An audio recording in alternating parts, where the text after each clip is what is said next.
اعوذ باللہ من الشیطان اللعین الرجیم، بسم اللہ الرحمن الرحیم۔ ایام فاطمیہ کے حوالے سے آپ سب کی خدمت میں تعزیت و تسلیت عرض ہے۔ آج ہم جس موضوع پر گفتگو کرنا چاہتے ہیں وہ ہے مقاومت و استقامت بی بی فاطمہ زہرا سلام اللہ علیہا۔ اس موضوع پر گفتگو کرنے کے لیے ہمارے ساتھ موجود ہیں حوزِ علمیہ کے استاد جناب سید محمد حسن رضوی صاحب۔ استاد عالی قدر کو اس پروگرام میں خوش آمدید کہتے ہیں۔ آج میں یہ جاننا چاہوں گا کہ بی بی فاطمہ زہرا سلام اللہ علیہا نے جو قربانی پیش کی، آیا یہ کسی مقاومت کا نتیجہ تھا یا کوئی اتفاقی عمل تھا؟ اس حوالے سے میں جاننا چاہوں گا۔ جی ہاں احسن، یہ اہم ایک سوال ہے، اور جناب سیدہ سلام اللہ علیہا کی شخصیت میں جو یہ شہادت کا پہلو سامنے آتا ہے یا ان کی ناراضگی اس دور کے عہدیداران سے شیعہ سنی کتب میں معتبر دلائل کے ساتھ موجود ہے، تو یقیناً یہ جو واقعہ پیش آیا اس نوعیت کا واقعہ نہیں تھا جیسے آج کے دور میں فرقہ واریت کی ایک جنگ جاری ہے اور اس میں صرف نسبت کی اساس کے اوپر ٹارگٹ کر دیا جاتا ہے۔ تو اس طرح امام علی علیہ الصلوۃ والسلام سے چونکہ ان کا تعلق تھا اور ان کی حمایت تھی، تو فقط اس تعلق کی اساس کے اوپر انہیں شہید کر دیا گیا۔ یہ فقط اس طرح سے نہیں ہے، چونکہ نبی اکرم صلی اللہ علیہ وسلم نے امت کی تربیت اہل بیت علیہم السلام کے گھرانے کی محبت اور تعظیم پر کی، اس لیے آج بھی مجموعی طور پہ تمام اہل اسلام اس بات کے معتقد ہیں کہ حب اہل بیت علیہم السلام وہ جزو ایمان ہے، اس کے بغیر ایمان کامل نہیں ہے، چونکہ نبی صلی اللہ علیہ وسلم نے امت کی تربیت کی، اس لیے جناب سیدہ سلام اللہ علیہا کی طرف اقدام اس نسبت سے ہو نہیں سکتا یا اس طریقے سے آرام سے ہو نہیں سکتا۔ دوسرا، اس دور میں حالات اس سطح کے نہیں تھے کہ امام علی علیہ الصلوۃ والسلام کے خلاف ایسی بغاوت کی صورت عالم اسلام میں پائی جائے کہ ٹارگٹ فوراً کر دیا جائے، یعنی معاشرہ دخیل اس طور پہ نہیں ہو سکتا جیسے آج کے دور میں فرقہ واریت ہے۔ حقیقت یہ ہے کہ جناب سیدہ سلام اللہ علیہا نے امیر المومنین علیہ الصلوۃ والسلام کے حق کو لینے کے لیے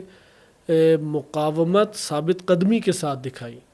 اور یہ جو مقاومت ہے یہ آہستہ آہستہ عہدیداران کو مجبور کر گئی کہ وہ جناب سیدہ سلام اللہ علیہا کو شہید کریں۔ یہاں پر یہ بھی جاننا چاہوں گا کہ بعد از رحلت رسول خاتم کہ جو حالات پیش آئے اس وقت بی بی فاطمہ زہرا سلام اللہ علیہا کا کیا موقف تھا؟ بی بی نے کیا اقدام کیے اس وقت؟ جی ہاں، نبی اکرم صلی اللہ علیہ وسلم کی شہادت کے بعد امت میں خلافت اور امامت یعنی حکمرانی کے باب میں اختلاف پیدا ہو گیا۔ اگرچہ نبی صلی اللہ علیہ وسلم مکتب اہل بیت علیہم السلام کے مطابق، اور عقل بھی اس بات کی واضح طور پہ گواہی دیتی ہے کہ وہ امیر المومنین علیہ الصلوۃ والسلام یا ایسی باصلاحیت شخصیت کو امت کے درمیان بطور حاکم و حکمران مقرر کر کے گئے کہ امت ان کی اطاعت کرے اور وہ امت کی باغ دوڑ اپنے ہاتھوں میں سنبھالیں۔ لہٰذا اب جب یہ اختلاف پیدا ہوا تو مدینہ منورہ میں بنیادی طور پہ چونکہ خواص امت کے خواص کہلانے لگے آہستہ آہستہ جیسے وقت گزرا مدینہ کے افراد، تو جو اسلامی ریاست تھی وہ سارے کے سارے لوگ مدینہ کو مد نظر رکھتے تھے، جیسے آج کے دور میں کیپٹل کو مد نظر رکھا جاتا ہے کہ کیپٹل کا کیا موقف آ رہا ہے، یعنی دارالخلافہ دارالحکومت کا کیا موقف آ رہا ہے۔ تو اس دور میں تجہیز و تکفین رسول صلی اللہ علیہ وسلم میں امیر المومنین علیہ السلام مشغول تھے۔ سقیفہ بنی ساعدہ میں چند گنے چنے مہاجرین و انصار نے حضرت ابوبکر کو بعنوان خلیفہ انتخاب کر لیا، جو حضرت عمر کی زبانی کے صحیح بخاری میں وارد ہوا کہ فلتہ تھا، یعنی بے سوچی سمجھی ایک عمل کا نتیجہ، بے سوچے سمجھے عمل کا نتیجہ تھا۔ واضح طور پہ انہوں نے کتاب الحبلہ یا باب الحبلہ میں البخاری میں ذکر کیا ہے۔ اچھا، یہاں پہ اب چند افراد نے جب یہ اقدام کیا تو عمومی بیعت اور عمومی جو ہے رائے لینے کے لیے اور حمایت لینے کے لیے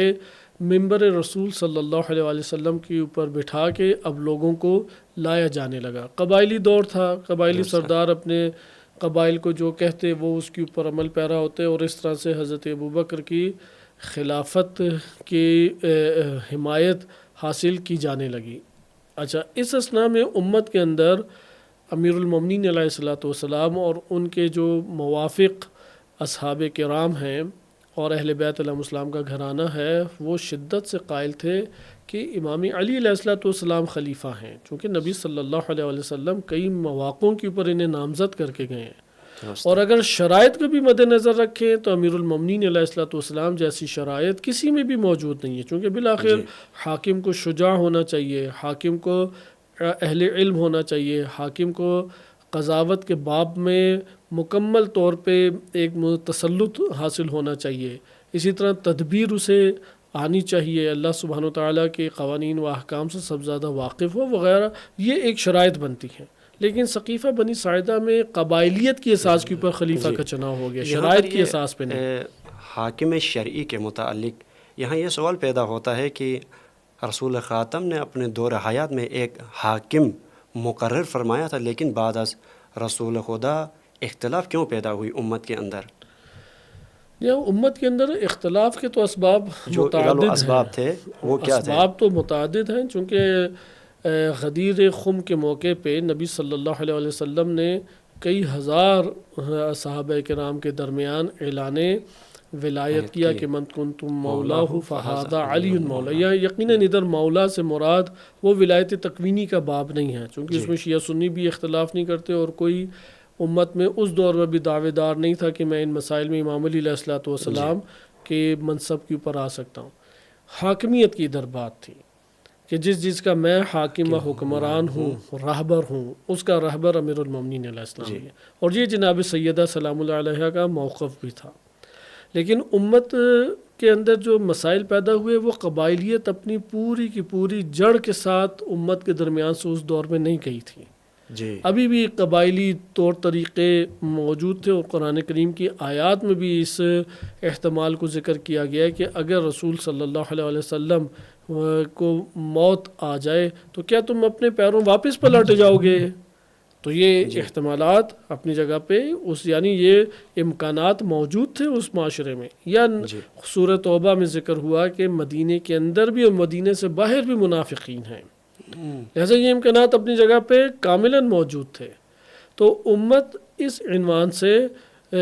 ہم کہہ سکتے ہیں دو حصوں میں تقسیم تھی۔ ایک تو یہ کہ مدینے کے اندر جو فیصلے ہوتے تھے ریاست اسلامی کے بقیہ علاقے اکثر بیشتر اسی کی اتباع کرتے تھے، چونکہ ابھی وہ شعور کی سطح نہیں پہنچی تھی۔ جیسے حج ہے، ابھی تک ایک ہی حج ہوا، اب ایک حج ہوا تو امت کو سارے مناسک حج ابھی سکھانے کی ضرورت ہے۔ اسی طریقے سے پہلی دفعہ آ رہا ہے کہ نبی صلی اللہ علیہ وسلم کی شہادت و رحلت کے بعد پوری امت کی دائمی طور پہ دائمی طور پہ رہبریت و حاکمیت وہ کسی ہستی کے پاس آنی ہے۔ تو یہاں پہ امت کے لیے شعوری طور پہ لینے میں کئی مسائل درپیش تھے۔ اس سے پہلے ان کے سامنے کوئی بہت بڑے پیمانے پہ سابقہ موجود نہیں تھا، چونکہ حکومت ہوتی نہیں تھی۔ نبی صلی اللہ علیہ وسلم نے اپنی سیرت میں اس کو ہمیشہ رکھا کہ وہ اپنے پیچھے جانشین چھوڑ کے جاتے تھے، لیکن امت ابھی بھی اس چیز کی عادی نہیں ہوئی تھی کہ کوئی جانشین پیچھے چھوڑ کے جائیں وہ، اس لیے انہوں نے اس حوالے سے ایک موقف اختیار کیا، کسی کو جانشین چھوڑ کے نہیں گئے اور امت کے دوش پہ چھوڑ دیا وہ اپنا جانشین خود چنے۔ اور ثقیفہ بنی ساعدہ میں چند گنتی کے مہاجرین و انصار نے حضرت ابوبکر کو بعنوان جانشین و خلیفۃ الرسول وہ تسلیم کر لیا۔ تو یہاں پہ آپ نے دیکھا کہ اس کے اسباب میں ایک اہم سبب کہ حاکمیت کے اعتبار سے امت کے اکثر بیشتر افراد میں تصورات و نظریات وہ واضح اور شفاف کلیئر نہیں تھے۔ نمبر 2، قبائلیت اپنی جگہ پر موجود تھی، اس لیے ثقیفہ بنی ساعدہ میں جو خلافت اپنے طور پہ قرار دی گئی وہ قبائلیت کی اساس پہ تھی کہ ان کا تعلق چونکہ نبی صلی اللہ علیہ وسلم سے ہے اور یہ مہاجرین ہیں، اس لیے انصار کے اوپر انہیں فوقیت دے دی، یہ قبائلیت ہے۔ تو اس کا یہ مطلب ہے کہ معیارات ابھی اذہان میں اس طرح سے موجود نہیں ہیں، یہ تفکر اور مزید واضح کرنے کی ضرورت تھی۔ یہ بھی جاننا چاہوں گا کہ عموماً یہ ہمارے ذہنوں میں یہ سوال پیدا ہوتا ہے کہ بی بی فاطمہ زہرا سلام اللہ علیہا کی مقاومت کی جو روش تھی وہ روش کیا تھی؟ وہ کیسے مقاومت کرتی تھی بی بی فاطمہ زہرا سلام اللہ علیہا؟ جی ہاں، جناب سیدہ سلام اللہ علیہا اب معاشرے کے اندر چونکہ ہم مقاومت کہتے ہیں کہ مد مقابل گروہ کے خلاف اقدامات کرنا، مقاومت سے پہلے ہم مراد سمجھیں نا کہ کیا ہے، یعنی جو اس دور کے جو عہدیداران حکومت تھے ان عہدیداران حکومت کے مقابلے میں یا ان کی ضد میں کوئی نہ کوئی اقدام کرنا، اس کو مقاومت کہیں گے۔ جی، آیا جناب سیدہ سلام اللہ علیہا نے اس دور کے جو عہدیداران تھے ان کے خلاف کوئی اقدام کیا یا اقدام نہیں کیا؟ یہ دو میں سے ایک ہی بات بنتی ہے۔ بخاری، مسلم، شیعہ کتب، تاریخ واضح طور پہ بیان کرتی ہیں کہ ان کا اقدام چند صورتوں میں واضح طور پہ آشکار ہے۔ مثلا جناب سیدہ سلام اللہ علیہا نے فدق کے حوالے سے مطالبہ کیا جی، اور ایک اختلاف جنم لیا۔ حاکم وقت حضرت ابوبکر جو اس دور میں ظاہری طور پہ حاکمیت کے اوپر قبائلی اساس کی اوپر بٹھا دیے گئے اور انہیں انتخاب کر لیا گیا، جبکہ امیر المومنین علیہ السلام و جناب سیدہ سلام اللہ علیہا اور ان کے پیرو وہ اس وقت قبول نہیں کر رہے تھے، تو جناب سیدہ سلام اللہ علیہا نے ادھر فدق کا مطالبہ کیا، چونکہ وہ اقتصادی طور پہ ایک منبع تھا۔ یقیناً جو بھی تحریک مقابلے میں حکومت جو ظاہری طور پہ بن جائے اس کے مقابلے میں جو تحریک اٹھتی ہے اس کو مالی اسباب چاہیے، جی، اسے فردی قوت چاہیے، تو مالی اسباب میں بڑا منبع فدق تھا۔ تو جناب سیدہ سلام اللہ علیہا کا فدق کا مطالبہ کاملاً سیاسی پہلو رکھتا ہے۔ جی، ان کی اپنی ذاتی شخصیت کے اعتبار سے اگر کوئی اس طرح سے اس کے اوپر حملہ آور ہوتا شاید وہ اتنے بڑے پیمانے پہ احتجاج نہ کرتی۔ ان کا جو احتجاج ہے اس دور میں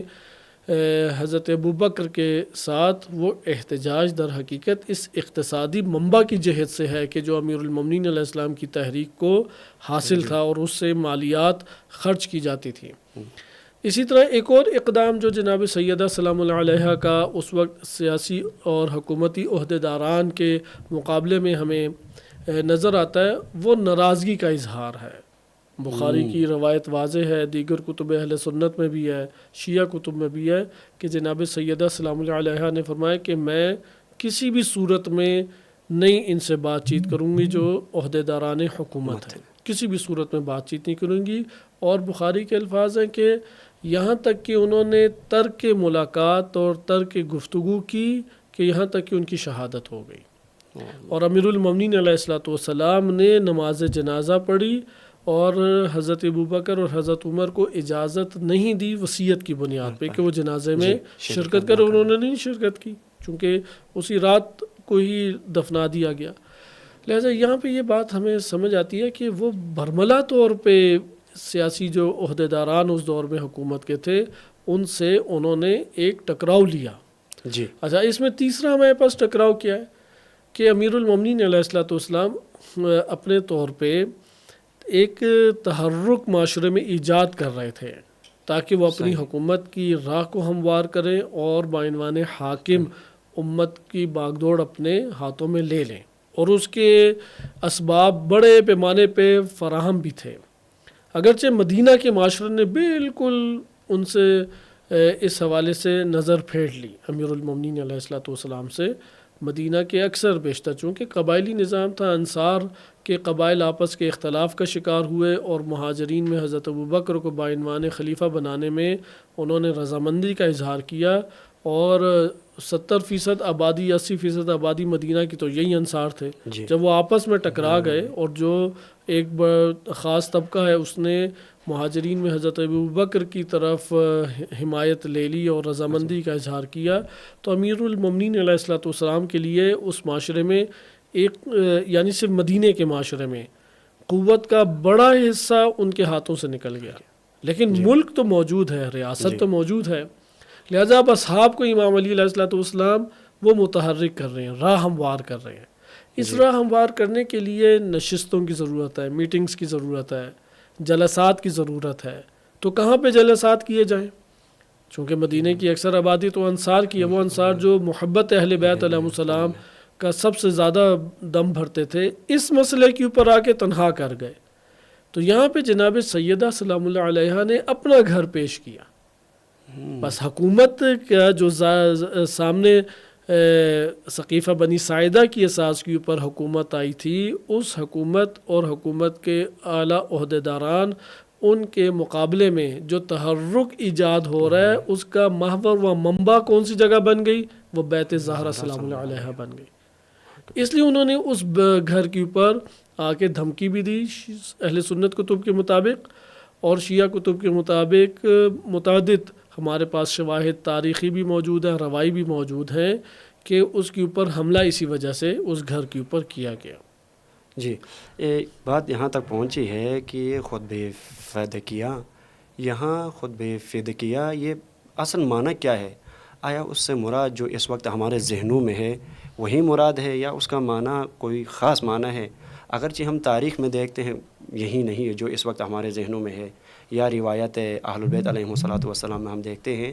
لیکن جو ہمارے ذہنوں میں ہے آیا یہی معنی ہے کہ خطبہ فدقیہ کے حوالے سے؟ جی، خطبہ فدق کے حوالے سے یعنی ایک خطبہ ہے، لیکن فدق اس میں خطبہ فدقیہ کہنے سے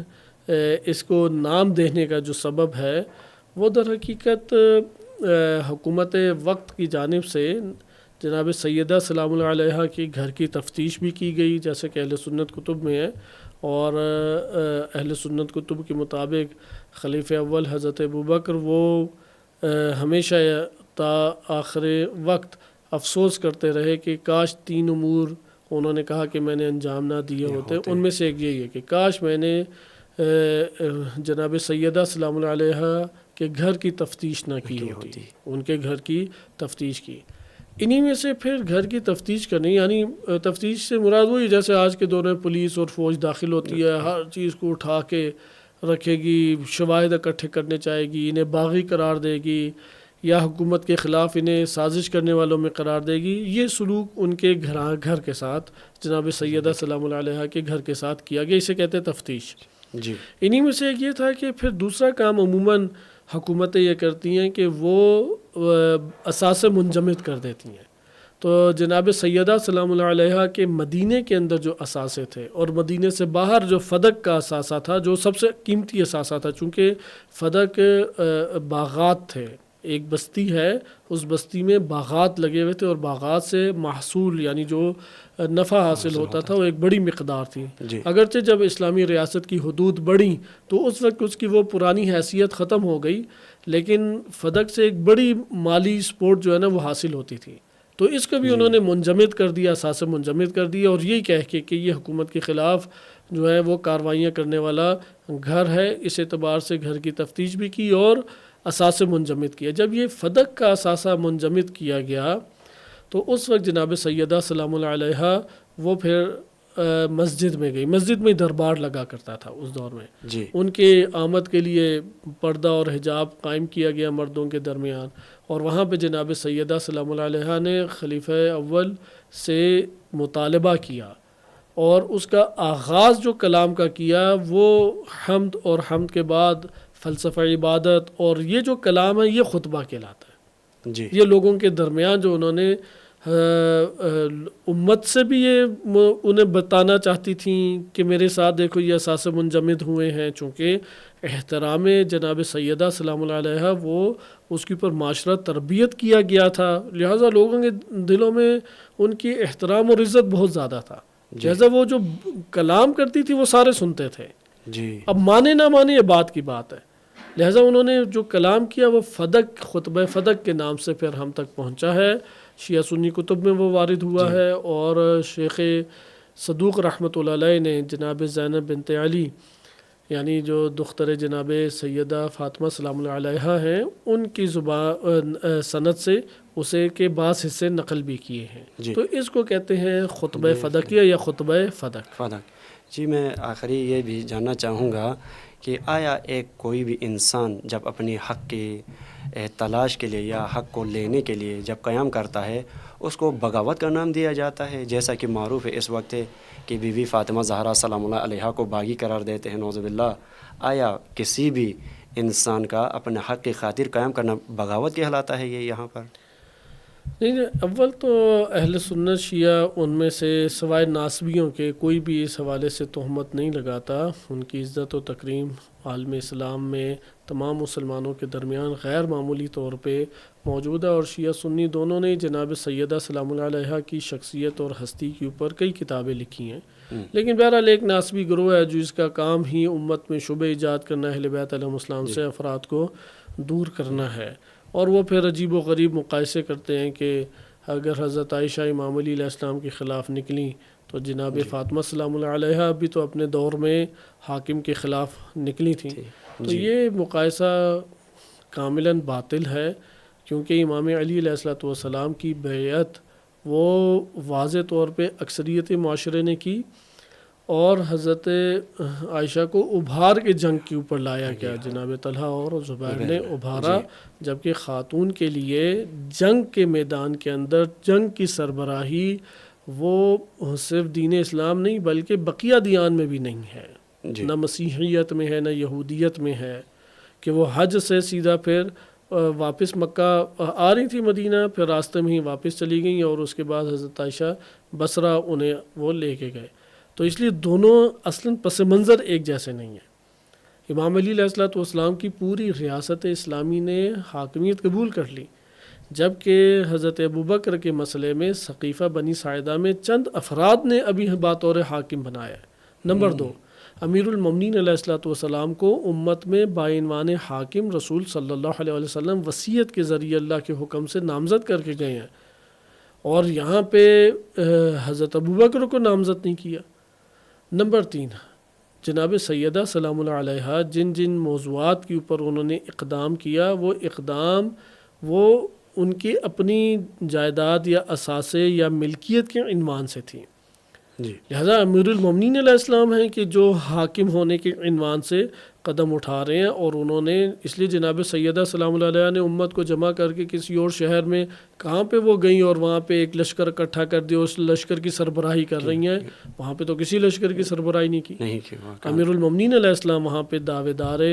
حاکم وقت ہیں، اور وہ تحریک کو اٹھا رہے ہیں اور معاشرے کے اندر ایک فعالیت کو انجام دے رہے ہیں جس میں ناصر کی حیثیت سے جناب سیدہ سلام اللہ علیہ موجود ہیں، لیکن انہوں نے اپنے مطالبات جو ان سے متعلق تھے وہ اس جگہ پر پیش کیے ہیں، نہ کہ کوئی لشکر اکٹھا کر کے ایک جنگ کا سامان پیدا کیا. اس لیے یہ سارے ہم اگر نکات کو لیں تو اس سے پتہ لگتا ہے کہ دونوں واقعات برابر نہیں ہیں. بہت بہت شکریہ استاد علی قدر کہ آپ نے ہمیں وقت دیا. محترم ناظرین، انشاءاللہ اسی بکے پروگرام کے لیے ہمارے ساتھ جڑے رہیے، مزید پروگرام کے لیے ہمارے ساتھ جڑے رہیے انشاءاللہ.